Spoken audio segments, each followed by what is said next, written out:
हुकूमत साजी के हवाले से बड़ी पेशरफ्त हुई है। पीपल्स पार्टी ने वफाकी हुकूमत में शामिल होने पर रजामंदी जाहिर कर दी। तफसील जानते हैं, डॉन न्यूज के नुमाइंदे अदनान शेख हमारे साथ मौजूद हैं। अदनान शेख, बड़ी पेशरफ्त सामने आई है, मजीद क्या तफसीलात सामने आ रही हैं?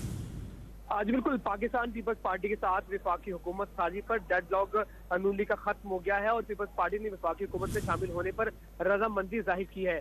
जराये का ये कहना है कि पार्टी के साथ जो इनके मामले चल रहे थे उस हवाले से जो है वो उनका ये कहना है कि पीपल्स पार्टी ने तहफुजात का भी इजहार किया तो कुछ मामला के ऊपर काम जो है पीपल्स पार्टी के साथ में आईनी ओहदों पर मसाइल जो है वो हल हो गए हैं और पीपल्स पार्टी ने पंजाब में शेयर मांगा है जिस पर नून लीग ने रजामंदी भी जाहिर की है। पंजाब कबीना पीपल्स पार्टी को 1 से 2 वजारतें दी जाएंगी, जबकि नवाज शरीफ ने वफाकी हुकूमत लेने की मुखालफत नहीं की, जबकि मुनसिफाना फार्मूले के तहत जो है वो वफाकी हुकूमत ली जाएगी। जराये का ये कहना है कि पीपल्स पार्टी की हुकूमत साजी में ताखिर मसाइल को बढ़ा रही है। अगर मजीद ताखिर हुई तो नून लीग जो है वो हुकूमत बनाने में मुश्किलात होंगी, लिहाजा पीपल्स पार्टी को चाहिए वो जल्दी ही मामला को तय कर ले। जी बहुत शुक्रिया तफसीलात देने के लिए अदनान शेख आपका।